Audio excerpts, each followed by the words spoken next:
গঙ্গাসাগর মেলার প্রস্তুতি শুরু হয়ে গিয়েছে। মেলায় ভেসেলের পাশাপাশি 8টি বড় বার্জ চালানো হবে সিদ্ধান্ত নেওয়া হয়েছে। সাগর মেলায় পুণ্যার্থীদের ভোগান্তি কমাতে এই সিদ্ধান্ত।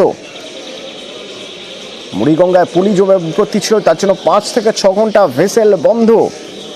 কি অবস্থা জানবো, আমার সঙ্গে রয়েছেন বিশ্বজিৎ, সরাসরি একবার কথা বলবো। বিশ্বজিৎ, হ্যাঁ দেখো, সাগর মেলা পুণ্যার্থীদের কাছে সব থেকে ভোগান্তির কারণ হয়ে দাঁড়ায় কিন্তু কাকদ্বীপের মুড়িগঞ্জ নদী। ক্রমাগত পলি জমে যাওয়ার কারণে কিন্তু 5 থেকে 6 ঘন্টা ভেসেল বন্ধ থাকে এবং সেই সময় এই পরিস্থিতিটা কিন্তু সামাল দিতে হয় প্রশাসনকে। একেবারেই সেই পুরনো অভিজ্ঞতাকে কাজে লাগিয়ে এবছর কিন্তু বেশি করে ড্রেসিং এর উপরে জোর দেওয়া হয়েছে এবং ড্রেসিং শুধু নয়, এবং যে 8টি বড় বার্জ কিন্তু কাজে লাগানো হবে এবং তার পাশাপাশি যে এলসিডি জেটি রয়েছে সেই এলসিডি জেটির পাশাপাশি আরো একটি 1 নম্বর জেটিটাকেও বার্জ চালানোর মতো করে লাগানো হবে, এমনটাই কিন্তু প্রশাসন তরফে জানানো হচ্ছে।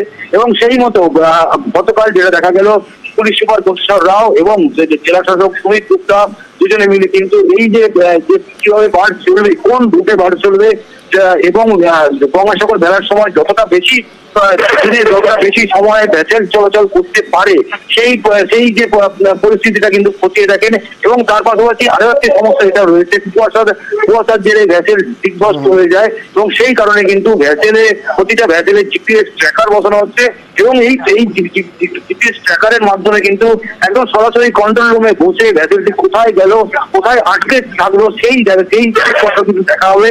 এবং এই মুহূর্তে কিন্তু গঙ্গাসাগরের এই বার্জ চালানোর সিদ্ধান্তে আর কিছু হোক না হোক, সাগর মেলায় পুণ্যার্থীদের যে ভোগান্তি, সেই ভোগান্তি অনেকটাই কম থাকবে। ধন্যবাদ।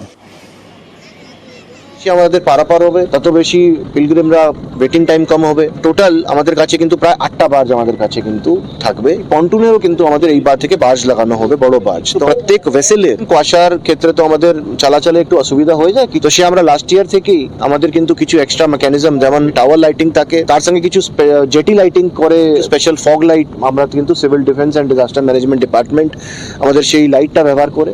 তার সঙ্গে আমাদের প্রত্যেক ভেসেলের মধ্যে কিন্তু জিপিএস একটা সিস্টেম থাকে, সেই জিপিএস সিস্টেমে প্রায় 3টে মোবাইল ফোনে কানেকশন থাকবে। জিপিএস সঙ্গে কিন্তু সিভিল ডিফেন্স ভলান্টিয়ারও থাকবে। ড্রোনের ফ্যাসিলিটি আমরা রাত্রি থেকেও পাবো।